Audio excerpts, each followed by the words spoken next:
മകളെ, ജെറുസലേം വചനകൂടാരത്തിൽ നിന്നും 3 മിനിറ്റ് പ്രാർത്ഥനയിലേക്ക് ഇത് അനേകായിരങ്ങൾ ഒരുമിച്ച് ചേർന്നുകൊണ്ടിരിക്കുകയാണ്.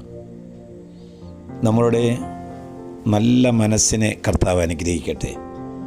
നമ്മുടെ സ്നേഹ ശൃംഖല സ്വർഗത്തോളം എത്തട്ടെ എന്ന് ഞാൻ പ്രാർത്ഥിക്കുകയാണ്.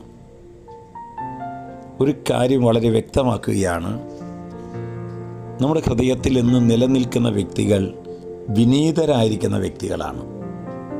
ഈശോ, അപ്പസ്തോലന്മാർ, ശ്ലീഹന്മാർ, പ്രവാചകന്മാർ, മാർപ്പാപ്പന്മാർ, വിശുദ്ധന്മാർ, രക്തസാക്ഷികൾ, ദൈവദാസന്മാർ, ഇവരൊക്കെ അത്യന്തം വിനീതരായിരുന്നു.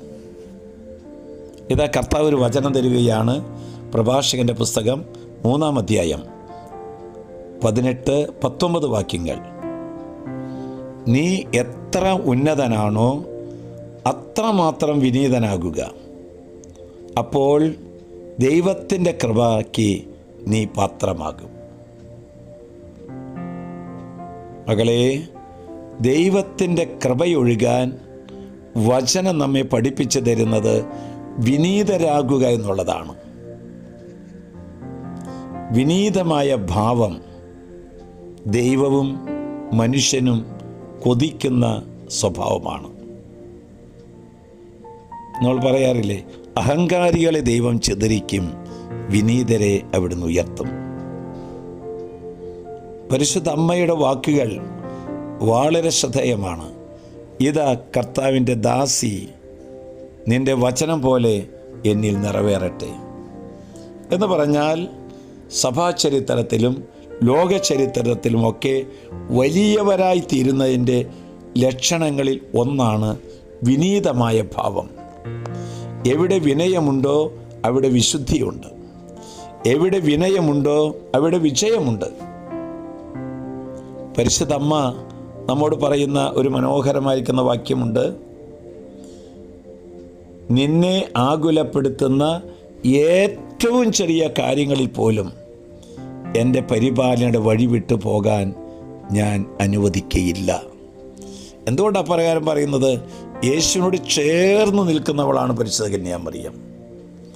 അമ്മയോടൊരു കാര്യം പറഞ്ഞാൽ യേശുവിനോട് പറഞ്ഞ് അത് നമുക്ക് സാധിപ്പിച്ചു തരികയാണ്.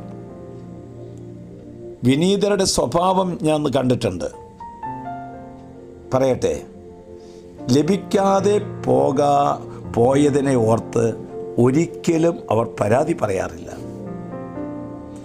തരാത്തതിനെ ഓർത്ത് അവർ പിറുപിറുക്കുന്നതായിട്ട് ഞാൻ കണ്ടിട്ടില്ല. നഷ്ടങ്ങളിലും കഷ്ടങ്ങളിലും അവർ നിരാശരാകുന്നില്ല. അതാണ് ഞാൻ കണ്ടുമുട്ടിയത്.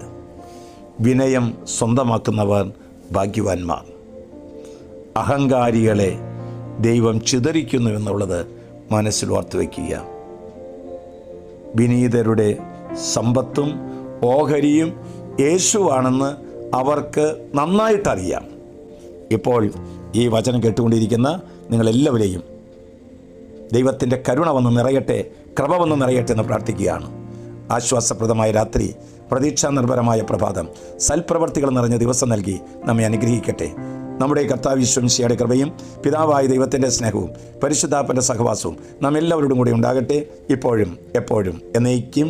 ആമേൻ.